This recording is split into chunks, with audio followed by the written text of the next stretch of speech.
Hi, my name's Danny Fleming of MA Properties Real Estate.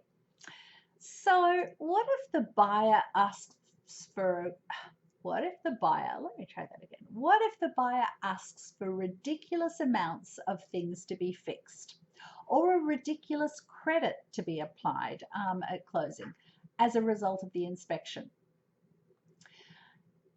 So it depends on how experienced the buyer's agent is. And unfortunately, we hit many instances where the buyer's agent is fairly new and really isn't giving their buyers good advice. I always recommend to my buyers that they be reasonable. Reasonableness is important.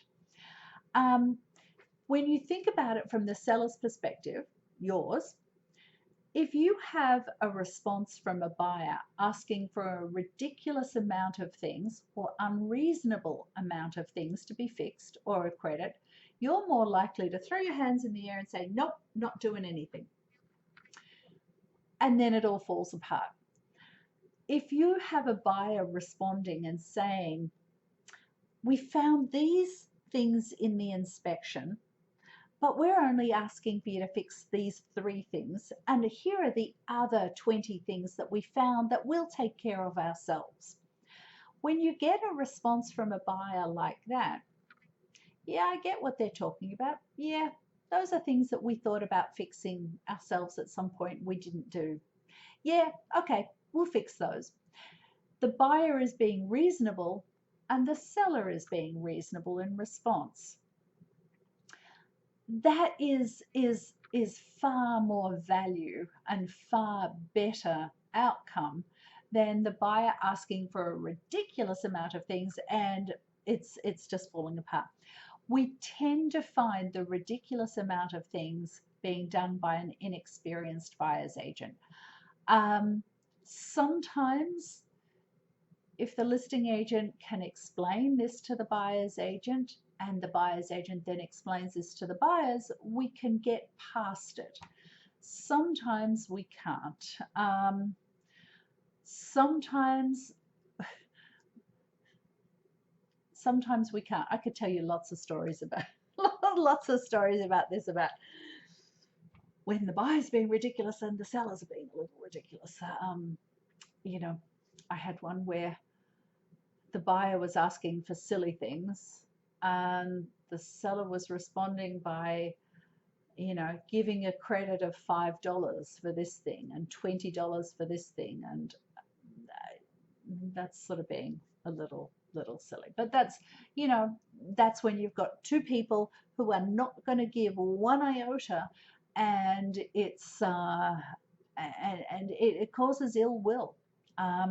Neither party is happy at closing because it hasn't been a win-win situation. It's been a lose-lose by all involved, and that's not a way you want to live your life. But I need to answer the question. What if a buyer asks for ridiculous amounts of things to be fixed? Your response can be, no, not going to fix them. Or your response could be, we'll take care of 1, 2, and 3. We're not doing the rest. You can take care of that at closing. And then it's a negotiation. Or if you don't want to fix things prior to closing, you can always say, you know what? We're not willing to fix anything, but we'll give you a credit of $3,000 and you can take care of those minor things yourself. And it's all a negotiation at that point in time. Inspections are tough. I have to say, inspections are tough. So if we go into it knowing that the inspection is going to be tough,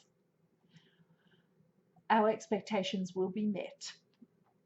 If we go into it thinking inspections are going to be easy because my house is really, really clean and there's no issues with my home and yada, yada, yada, the inspector will always find things. So if you go into it expecting the inspection to be easy, you probably will be disappointed because they are rarely easy. They are a point where the buyer can renegotiate the price or renegotiate things on the home, which is why it's fantastic I'll head in this direction, which is why it's fantastic if you realistically price your home and we get competing offers on your home. And often when there's competing offers, a lot of the buyers will drop the inspection contingency, and then it is easy. So, because everybody wants your home, that makes you feel good about your home. Anyway, I'm getting off topic here. That's probably the answer. We negotiate. We try and get the buyers to understand reason, but because we're going through the buyer's agent to get to the buyers, sometimes that's successful and sometimes that isn't,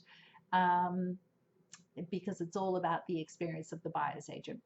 So anyway, look, if you want to talk more about this, please don't hesitate to reach out. Here's my contact info, and have a great day. Bye.